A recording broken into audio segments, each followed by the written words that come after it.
পাকিস্তানের বিপক্ষে হোয়াইট ওয়াশের লজ্জা এড়াতে আজ মাঠে নামবে বাংলাদেশ। বাংলাদেশের আজকের একাদশে থাকতেছে চমক। প্রথম দ্বিতীয় টি-20তে হারার পর তৃতীয় টি-20তে চমকের ছড়াছড়ি বাংলাদেশ ক্রিকেট দলে। যেহেতু বাংলাদেশ পাকিস্তানের বিপক্ষে ইতিমধ্যে প্রথম এবং দ্বিতীয় টি-20তে লজ্জাজনকভাবে হেরেছে, তাই তৃতীয় টি-20তে নড়ে চড়ে বসেছে বাংলাদেশ ক্রিকেট বোর্ড এবং সেই সঙ্গে নতুন বিসিবি সভাপতি আমিনুল ইসলাম বুলবুল এ বিষয়ে অনেকটাই মাথা দিয়েছে এবং তিনি মনে করতেছেন সংযুক্ত আরব আমিরাতের বিপক্ষে হারের পর পাকিস্তানের বিপক্ষেও সিরিজ হার এটা খুবই লজ্জাজনক বিষয় বাংলাদেশ ক্রিকেটের জন্য। তাই তিনি মোটামুটি তৃতীয় টি-20র জন্য এক শক্তিশালী একাদশ ঘোষণা করেছেন। তো চলুন দেখে নেওয়া যাক আজকের তৃতীয় টি-20 ম্যাচে বাংলাদেশের সম্ভাব্য একাদশ। ওপেনিং পজিশনে জায়গা হারাচ্ছেন পারভেজ হোসেন ইমন।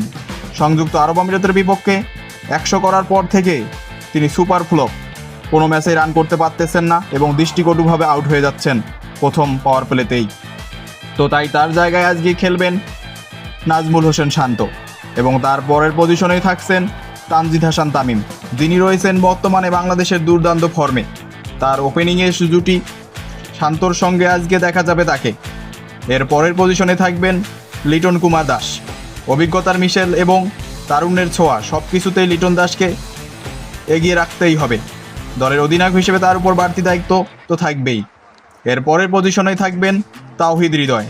যদিও বা সাম্প্রতিক পারফরমেন্স তার পক্ষে কথা বলছে না, কিন্তু বাংলাদেশ দলে বিকল্প না থাকার কারণে তাকেই দলে রাখতে হচ্ছে।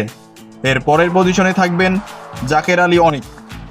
উইকেট কিপার এই ব্যাটার বর্তমানে বাংলাদেশ টি-20 দলের মূল স্তম্ভ এবং এর পরের পজিশনে থাকবেন আগের ম্যাচে খেলার মেহেদী হাসান মিরাজ। যেহেতু সে ভালো ব্যাটে বলে পারফর্ম করেছে তাই তার থাকাটা অনুমিতই। এর পরের পজিশনেই থাকবেন শামীম হোসেন পাটোয়ারি।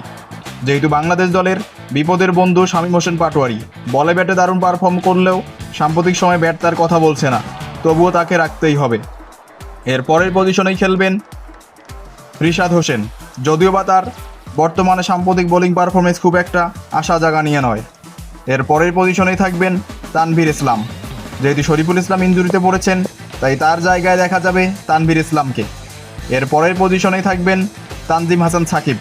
আগের ম্যাচেই নবম উইকেট ব্যাটার হিসেবে 50+ রান করেছেন তানজিম হাসান সাকিব, তাই তার জায়গা অনুমিতই রয়েছে। এর পরের পজিশনে থাকবেন হাসান মাহমুদ। হাসান মাহমুদ বাংলাদেশে বর্তমানে বোলিং একাদশের মূল স্তম্ভ এবং তার পরবর্তীতে থাকতে পারেন খালেদ আহমেদ। তো আপনাদের আজকের এই স্কোয়াডটি কেমন লেগেছে অবশ্যই কমেন্টে জানাবেন এবং সারা বিশ্বের সব ধরনের খবরাখবর পেতে অবশ্যই চ্যানেলটি সাবস্ক্রাইব করে পাশে